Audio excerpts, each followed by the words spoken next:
Hello, James Patterson here. In this video we're going to have a look at the HDR Panorama feature, which you'll now find both in Photoshop's Camera Raw plugin and also within Lightroom. And this allows us to merge an HDR and create a panorama in one single go. Now previously we had two separate commands, the HDR merge command and the panorama merge command, and if we wanted to do this then we'd have to first of all make the HDRs and then merge them to a panorama afterwards. But now we have this single command that does everything for us at once. Now here you can see these are my starting images here. So for each segment of my panorama, and I've shot these segments vertically, you'll see I've done a bracketed set of exposures. So I've got my correctly exposed image here, my underexposed and my overexposed frame.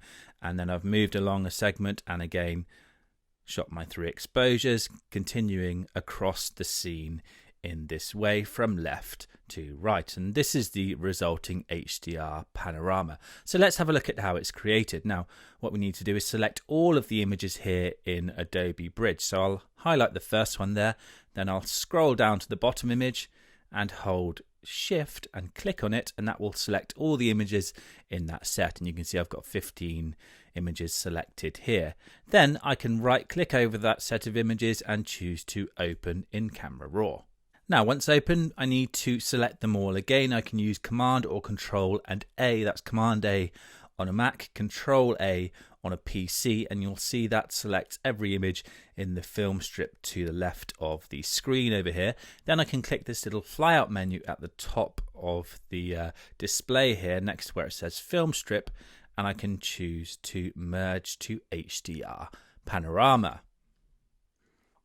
Now this will open up a separate dialog that will merge the three individuals for each segment into an HDR and then merge those subsequent HDRs into my panorama like this.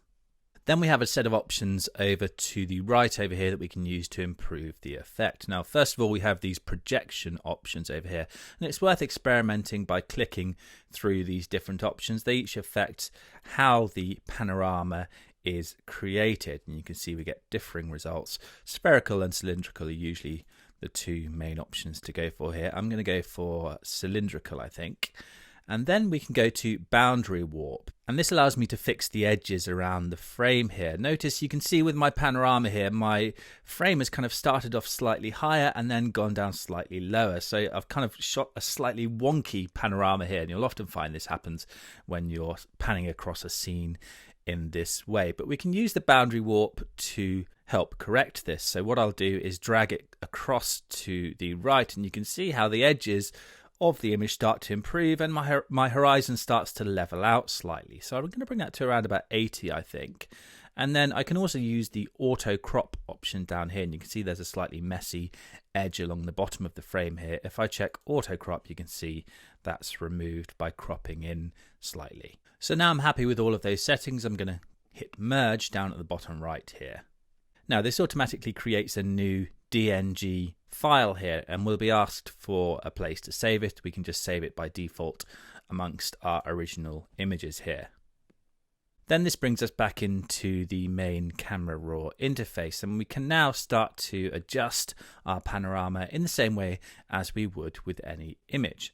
So let's have a look around the frame here. If we go down to the bottom down here, you can see there's a slight problem here with this flower in the foreground. Now, because of slight movement between my different exposures, you can see we have this kind of ghosting around the edge of the flower, and it looks quite unnatural. Now there's no deghost option within the HDR panorama dialog. If you wanted to use deghosting, you'd have to merge the HDRs first using this HDR merge option here, and then you'd have to stitch the panorama together afterwards. But if you want to do both at once, you don't get that deghost option that helps to fix problems like this. So what I'll do now is just grab the spot removal tool, and I'll just paint over the flower here to remove it completely from my image.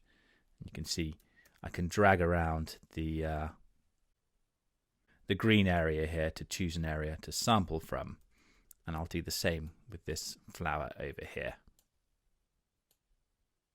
So that allows me to fix the problem. Now I could also go on and adjust the tones. Let's perhaps grab the graduated filter tool. I'll dial in some negative exposure here by clicking on the minus icon next to exposure a couple of times. And then I can click and drag down from the sky towards the land to add an adjustment like that. Let's perhaps increase dehaze as well, which helps to pull a bit more detail and crispness out of those clouds. And I could also perhaps go to my basic panel here, and let's tweak these settings here. Let's perhaps just add a touch of clarity to my image like this. Maybe boost the vibrance a touch and the saturation. And I'm happy with that. So there we have it. That's a quick introduction to the HDR Panorama feature, which you'll find both in Camera Raw and within Lightroom.